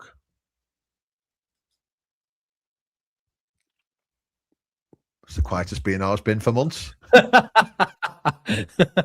Yeah. Oh, yeah, of course. The thing is, my issue then is, you get rid of Konate, you haven't got a fucking centre back. No, what we're saying is there's good centre backs out there that will do a job, and that's. Oh yeah, look, Elise, okay, that fine. If you said to me, still signing. Can you win a league with centre backs who do a job, especially the way we play? Good question. I think probably not. But then are Man City centre backs elite? I think Guardiola. I think Guardiola and Diaz. Man, trust me, I really like Guardiola, man. But he's multifunctional, isn't he? He's not just playing centre half. Every time I see him play, man, well, obviously he's had his bad games as well, but generally speaking, he's brilliant. He's got everything. We were in for him, weren't we? We were in for Guardiola without a doubt. But then obviously they paid stupid. They were willing to go and pay him whatever it took. Exactly. I don't think it's one of them. I don't think Diaz is elite. He's a good defender. I think he was elite. He was one of the best centre backs. Yeah, He was one of the best centre backs in the world 5 years ago, no doubt. He was. But then now he's not. Yeah, but I think the way when Guardiola has come as a partnership, I think it's that responsibility, isn't it? Diaz can be Diaz. He can be a bit of nasty bugger. He doesn't possess the greatest recovery pace, but yeah, Guardiola is a little. I think he was crying out for Liverpool. We just didn't. I read some quotes the other day where he was saying about he would love to. Same as those quotes from someone who's just been quoted as saying, "Oh, I only want to play for Liverpool." Oh, Diamande. I was going to actually bring that up, man. That was my last thing that I was going to bring up today. You can go to Diamande. I'm going to give you a question. When Conor Bradley comes back from injury, I know it's not nice talking about the situation. 2028. Yeah, in 20. Do you think there's a question mark against Bradley's long-term future at the club? 100%. And that's just the reality and the facts of it. You're talking about Yan Diamande. Why are you talking about Yan Diamande and thingy? No, I'm talking about Bradley's injury. Just generally speaking. Because we're going to sign another thingy. I believe we'd have a choice. But he's got a 5-year deal, Bradley, and he's just signed a new deal in the summer or last summer for 5 years. So I think that's it now. He'll just become an option, and we'll see where we are in 12 months when he's back. But I'd like to take the opportunity to try and get him on a real sort of what's called muscle building exercise where you actually build him back up, because he's broke down too many times, hasn't he, over the last couple of years. So maybe they need to take this opportunity to proper fix him. We'll see what happens. I've got a question for you both. Obviously, we were talking about wingers. A certain winger put up a video. He put up a video of Sadio Mane and himself, finishing off a move. And then we had another winger, Yan Diamande, has come out and said, "It's my dream to play for Liverpool. It's my dad's. I always want to play at Anfield." Regardless of where they play, if you had a choice between the two, who would you get, Mane or Diamande? Well, I'm judging him on about 30 minutes. I'm just asking just to go with it. Questions in the chat as well. Who would you have, Mane or Diamande? This Mane kid, I think people are just buzzing off the fact that he's called Mane. He looks exciting and he looks bright. Good though, Ben. Yeah, he does look good. He does, but I think Diamande, he looked a real serious player, and he's playing in. Let's be fair. He's playing in AFCON there. He's playing in a big tournament, and he had them on toast a few times in that first half. I know he's not coming up against elite fullbacks, and you could argue Mane is playing in the Premier League and he looks good. But yeah, I think Diamande. If anyone who's that good, who's crying out to play for, I think that stands for something as well. To be honest, I would love Diamande. But I think then even Mane was retweeting some posts apparently this weekend. There's there's a compilation. What was it? Mane scoring the goal. Did you not hear what I said? And then that's what I was telling Ben. We both were listening. Fucking bastards. I was looking at the chat. Who does Diamande play for? Sorry. Red Bull. Leipzig, yeah. Oh, right. Okay. So we've got a brilliant relationship with them, haven't we? So we can get him for a reasonable price as well. And then this Mane plays for Wolves, doesn't he? So straight away, there's going to be a Premier League they're getting relegated as well, Ben. But apparently, like Dean says, apparently he has the same agent as a few of our lads. I think Badgertich and a few other players are represented by the same agent or the agency. So interesting. I think Liverpool are going to surprise us in terms of who they're going to go for on that left wing position. In the summer or January? Huh? In the summer or January? In the summer. Oh, January knows happening. January knows happening, mate. Sit back and enjoy January, guys. I think Liverpool are going to surprise us. And what I mean about that is, Can Diamande play on the right? He Can can do a job. Can do a job. So to be fair, then you'd want him and another one, wouldn't you? At least maybe two. No. Yeah, because the thing is, I thought you wanted Elise for the right. Yeah, exactly. But if he's just starting left winger, No, because I think you can use Frimpong as the utility. yeah, possibly, yeah. But I'm saving space for anti-Trevor Gordon though as well. Remember the Rio pathway for Rio? You have to remember that, lad. You can shove that pathway up their arse. That's what they can do. It can be the Yellow Brick Road for all I care. So yeah, I repeat, I think Liverpool are going to surprise us in who they're going to go for. Okay, guys. Guys, you know what? Get some questions in, man. Let's have. You know, Ben, guys, we were gonna do some sort of. Flew tonight, hasn't it? An hour and 24 minutes already. It's absolutely flew. We'll do a few more. We'll ask we'll get some questions in. We'll answer them. Do you want to do a quick? Do you want to do a quick team for tomorrow night? Yeah. By the way, nobody's sleeping on Rio. Come on, lads. No, nobody is, man. Nobody's sleeping on him. But he's 17 years of age. We need to remember that. Careful with him, man. And you know what? On Rio, really interesting point that was made by Swat. you know in his embargoed press conference that came out this afternoon about Jayden Danns. Well, in Sheen, I know we're on the same wavelength. He asked him. He said, "Is Jayden Danns not available?" And he was like, "No." He said he's had stress fractures. And he's had real problems, and then someone else had said that's exactly why they're being very careful. So Rio at the moment, 2 days a week doesn't even train, because they're managing his body all the time. You think of the intensity that they must play at, because when they come in to first team training, they're not saying to him, "Oh, everyone go easy on Rio, lads," because he's only a kid. They will be going full belt, so therefore the expectation will be through the roof. And the last thing you want is somebody with that talent to just break down and start having shin splints or stress fractures and stuff like that. Ben, he also said, I think these young lads, I didn't get the proper quotations, but I think I'm obviously paraphrasing, but I think he said something along the lines of that these young lads, we think, or I'm told, were overtrained. Possibly. But then it begs the question, if that was your take, Ben, but then it's not, you talk about, these things happen and he's managing him, then don't speak to us about his pathway. I think we all have to be, I think we all have to be not naive enough to be able to understand that is just that was hierarchy chat. The same way as we've mentioned before, where it was the keeper, not Karius. There was another kid, Danny Ward. Danny Ward's the future. He never kicked the ball for us. Oh yeah, I can remember that. You know what I mean? That's been things like that have been said since the dawn of time. We just take that with a pinch of salt. That's fine. Right, Ben Doak was the next best thing, wasn't he? And he was 20 million and he was gone, sort of thing. So it is what it is. Yeah. Question for you, Asim. Do you think we sign a centre back and a forward this month or neither? What the hell? I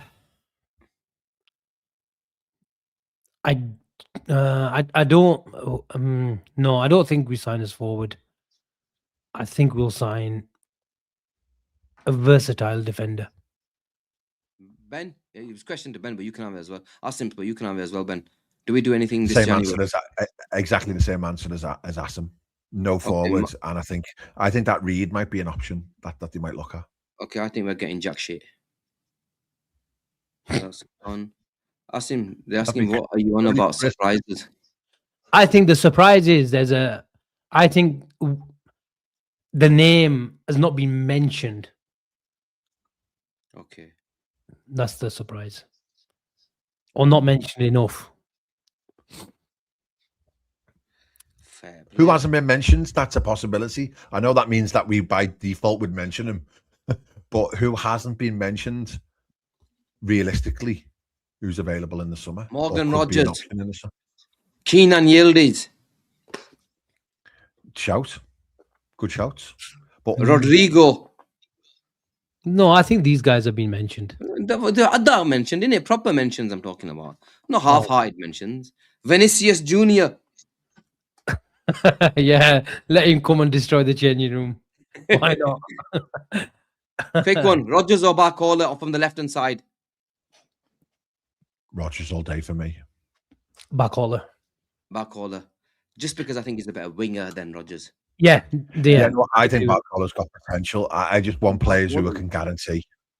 Yeah, that's a fair. But I just think, from a winger, Ben, I think Barcola is probably more needed than. I want this summer to be the summer of certainty for me. So I want to buy players who I know I've got the ability to go into the team and perform in the Premier League. I don't want any risks this summer. We did that with Isak. No, we did, yeah. But Vert was the big one, wasn't it? Yeah. That was a big flick of Yeah, a coin. but I think Ekitike as well, if we're being honest. Yeah, true. I get. What else is there? Is there? I don't know who this player is. I think we're done, boys. Barcola or Diomande? I think Backholer. Yeah, it's got to be Barcola, hasn't it, surely? I think we have to go Barcola, boys. I think that's it. I think Maribi Basugia. We're picking a team for tomorrow? Yeah. Oh, yeah, we'll do that. But we just do this super chat, guys. Ben, genuine question. I've heard you say Neymar is overrated on here before. Don't tell me you'd pick Gordon over Neymar because you'd want him more. Yeah. Right now, I want Gordon over Neymar right now. Yeah. I'd rather take Gordon's dad than Neymar over that right this moment in time. Neymar's finished now, man. Yeah. Nah. I was never a fan of Neymar, to be honest. I didn't like him. If Chelsea don't make a move, Chelsea don't make a Champions League, big up Billy, go for him, mate. Throw your money at him. Because he's a mank, isn't he? Not going to be cheap. He's a mank, though, isn't he? I don't think he's going anywhere near Liverpool. And his best positions are number 10. And we've got the best number 10. We haven't seen it yet, but we have got the best number 10. That's true. I think this is probably. Go on, Bilal. Bilal's in the chat. Asim, one for you. Schlotterbeck or Bastone? Oh, that's. I think Bastoni. I'm going for Schlotterbeck's passing. Schlotterbeck's passing.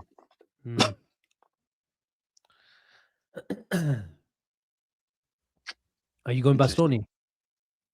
All day. I think Bastoni needs to move, man. He needs to move to show out what he's really all about now. He was brilliant a couple of years ago. It's time to move. This is one for Avi. Where's it gone? Max Kilman or Ozan Kabak? Ozan Kabak. I think Kilman costs £40 million. How much did they pay for Kilman? £40 million. Hey, this is what I'm saying. West Ham paid £40 million for Max Kilman. Yeah. Allah kiss me, I'm better than him. Allah kiss me, I'm better than him. Ben, I'm better than him. Honestly, this is what I'm saying. This is why I reckon Liverpool are looking at centre halves and they're going to clubs and clubs are quoting them stupid money, and then we're like, right, okay, see you later. We'll make our own. £40 million. That's why they've been reluctant to put any money in centre backs. And in a crazy sort of way, the decision to not spend serious money on a centre-back has been vindicated in a way. I know we've had seasons where we've missed out on the big prizes, but we have still been very, very competitive and challenged for leagues and Champions Leagues and Cups without having, quality depth at centre-back. So there's a... Better than him. I didn't say I'm a better centre-back than him. I said I'm better than him. That doesn't mean I'm fucking better than him. Centre-back. This guy, a lot of people are tagging me on Twitter to check this guy out. Saeed Al-Mala. Have you checked him out? I saw bits of him. I YouTubed him last week, but I only watched literally 2 minutes. Goes on with a few mazy runs, but I've not seen enough of him. But he keeps popping up, Saeed Al-Mala.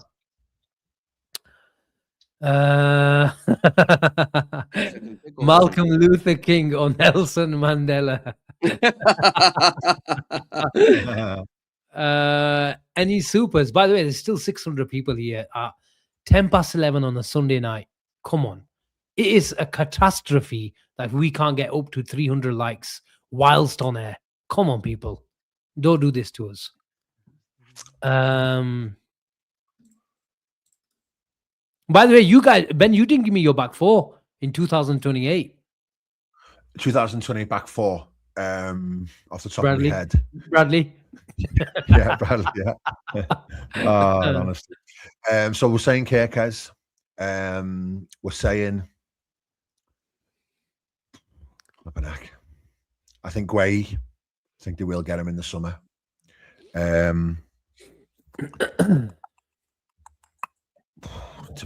I think they really like Mickey van der Ven, so I think he could be an option.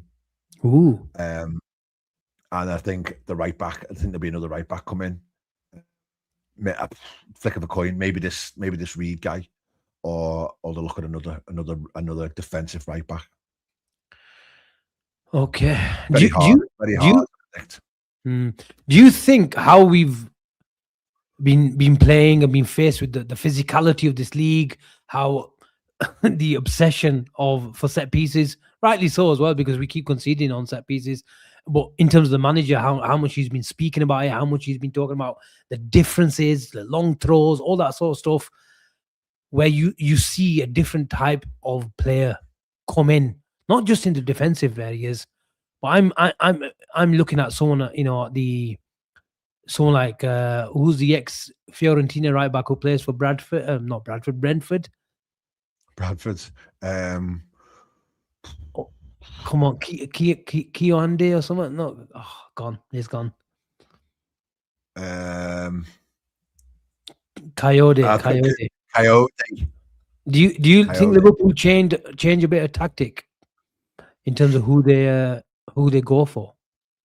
Possibly, but I heard someone else say the other day, it's so interesting how the Premier League, because the Premier League is never set in stone. It's ever moving cycle. One year it's about, false nines. Next year it's about centre backs who can play full back. Next year it's about versatile wingers. It changes and evolves all the time. Like, for all we know, we might have a new manager in the summer who wants to go in a different direction again altogether. So. Yeah. I just think you've got to keep on buying really, really, really good players. But I think versatility is becoming a lot more of a higher commodity than what it used to be. And I think you look at all the top teams over the last few years, they've all got a player or two who are multifunctional and it can play in lots of different positions. Even if you look at Man City, you think to yourself, you've got players like Bernardo Silva who can play in multiple positions. Enrico Lewis can play in multiple positions. Not like top options, but they've got multiple players who can play in multiple positions. I think we've gone to the days where, right, okay, this is our team, this is our second choice team. Just doesn't work like that. Like, Szoboszlai this season, he's played in about 7 or 8 different positions. It is the way it is, and you need to have that multifunctional options. Merino for Arsenal, really underrated player. Bought in as a defensive midfielder, ended up being their top goal scorer. I think, he's better than that flipping Gyökeres. So I think people are become obsessed with names and people in positions when actually you just need really good footballers and really good coaching. But hey ho, we shall see. Can't hear you. There's another question here from Maxi Chin. Oh no, Jason. Jack Whittaker goes, Benayoun or Maxi Rodriguez. Maxi Rodriguez, run down the wing for me. Da-da-da-da. I still love that song, man. Maxi Rodriguez, run down the wing for me. Da-da-da-da-da-da-da-da. Oh, what a tune that was, man. Go on, Maxi. Maxi Rodriguez every day, man. Maxi Rodriguez. Benayoun all day. Love Benayoun. Yossi Benayoun, that winner it's what's called the Bernabeu. To be fair, huh? Oh, what's he saying about his slot thingy? Steen Marie super part. I read it, Oh, Said Mala. He goes, please bring because of the name sounds like he's gonna sing a Qawwali.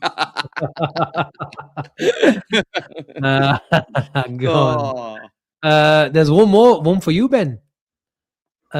again from Love it. SEO. They done that. Sorry. I was Genuine trying to- question. I've was trying to heard you charge my say phone. Neymar. Trying to Oh, charge you my done that phone. one. All are done. Supers are done. Okay, that's the wrap. Bloody hell, 1 hour 40, man. Gene, the other super. Oh, are we gonna Gene, pick this you missed team? another super. Are we gonna That's pick me this asking team you. for tomorrow? We missed a super yard. You know what, boys? I'll be honest with you, Asim. You can pick the team because I don't have a clue who's going to play tomorrow. Find It's that going to be a super lot chat. stronger. Find the super I'll chat. find It's it. going to be a lot stronger than everything we thought. And there's another one that's come through from Khalid. Ben, Gio in net? Yes, absolutely. Yeah, I'm looking forward to tomorrow. I'm going tomorrow. So Nice. yeah. Nice. So I hope the what's called, they don't bore me to death, and we actually we can see a few goals, and I think the team will be a lot stronger than people realise as well. But yeah, Mamadashvili in goal without a doubt. Right back. Frimpong. Ooh. Right centre back. I think he will play Van Dijk and Canate. Okay. Left back. Robbo. Robertson. Frimpong and Robbo. Canate and Van Dijk. Yeah. Does Gravenberch start for you? I think it will be. I'm going to say Jones and Gravenberch in the hole. Who's your number 10? 10 will be Wirtz. Wow, you're going strong. And left wing, do you think Rio starts? I think Rio starts, yeah. And I think Gakpo will start again as well. And I think it will be Szoboszlai on the right. I think it'll be near enough as strong as we can go, with the exception of obviously Bradley comes out, Robertson, Kirkes comes out for Robertson, McAllister comes out for Jones, and Rio comes in for what would have been Frimpong on the right, but obviously he's at right back. Naoni doesn't get a game then for you? I forgot about Naoni. Yeah, good shout. Possibly, but I just think it was Thursday to Monday, so that's like 5 days, and then we've got another 5 days to Burnley. I want to see them build. I want to see them score 3-4 goals tomorrow night. We haven't seen it enough. The Kop haven't been entertained enough for the last 6-7 weeks. I think we need it's a little bit of feel good factor, and I want to see us put a few goals past these. So I'll be more than happy for Naoni to come off the bench in the second half. Chiesa, maybe 45. Chiesa is an interesting one as well, but the vibe I got again from the manager, it was like, well, Gakpo's okay and Ekitike's back, so we might play Chiesa, but he could play Chiesa on the right. And he could leave Wirtz on the bench, play Szoboszlai on the 10. Who? Do you reckon? Chiesa. Where? On the right? Yeah. Rio, so Chiesa right, Rio, and then Gakpo up top still. I think Ekitike might have a shout to start. I think he might start. Give him 60 minutes. Sorry, a game of 45s or a game of 60s would do me fine. Wirtz and Dominic to play 45 each, I'd be fine with that. Something like that. And then Jones and Naoni. I think Endo will play centre back tomorrow. No, I don't think. I don't think he's not training. Yeah, no, he's only just started training. He said, yeah. I wouldn't be surprised if I see. I wouldn't be surprised if I see a front three of Gakpo, Ekitike, and Chiesa. Slot said he's not fit enough. Marcus scores regarding Ekitike. Really? Okay. Question. That before we go. Sorry. Carry on, boys. Hogia. I think that's we predicted. It will be a lot stronger, just like the manager said. But okay, we had a couple of subas. I think this one Khalid goes Asim. I like Guele Due right back. Good both ways. I don't know who he is. You know what? I think it might have been even Khalid who just tagged me today. Someone, whenever I get so many now, when I start doing these profiles for players, people start tagging the players. So I start taking screenshots. I wrote a list on Twitter that day about 4 or 5 players, but people added it, and I forgot about another 5-6 names. I could rely on Ash or Bilal for their lists, but I've not seen one from Ash or Bilal recently.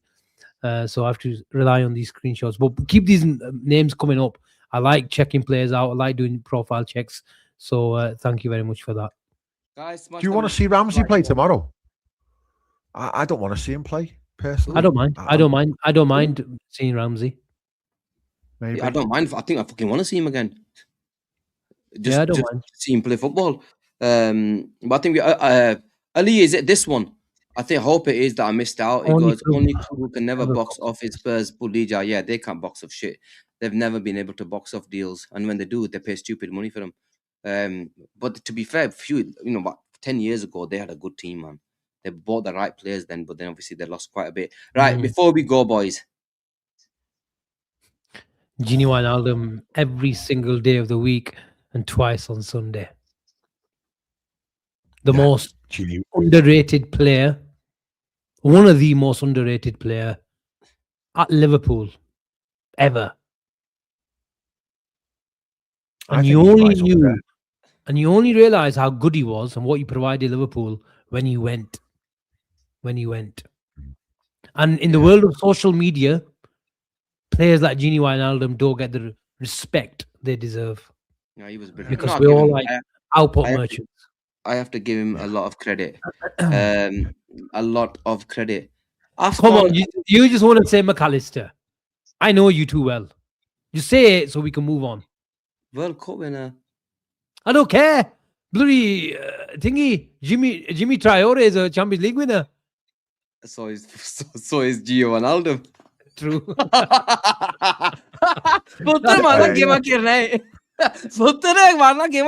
Yeah, but the point was you can't. We're not talking about achievement here. We're talking about. I'm messing with you, man. What's wrong with you? Chill out. I know you like Gio Wijnaldum. No. Let me get it. I know you hate Alexis McAllister deep down. I don't hate him. What about in his prime? What about at his peak best last season? Come on, McAllister. Bro, at his peak, he was our third best player last season. What would you pick him over Gini? At his prime. Come on, man. McAllister in his prime was unbelievable. I know, and that's what I'm both thinking in that now. prime, McAllister was better. No doubt. It's just that he only had 6 months of his prime. That's the problem. I know, and that's the problem. Gio Wijnaldum, in terms of consistency and everything, man, 5 years, the guy was unbelievable. I have to give the guy his credit. Good question, though. He was unbelievable, man. Great question. That header he scored against Man City was brilliant. Oh, man, it was brilliant in the league. Gini Wijnaldum, what a player, man. Listen, by the way, boys, May Jairi Aikal. Are you going? Are you going? I'm booked my ticket. But where?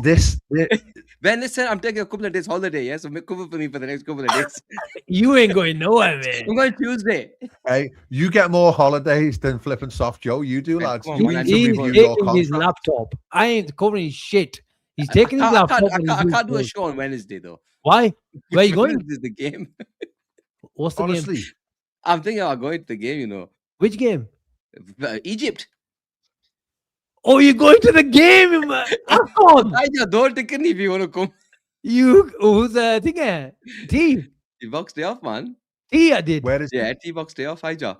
I can't say his name, but I'm just referring to him as T. He works, he's a good friend of ours, and he works with the Egyptian Egypt FA. So he travels with the squad and everything.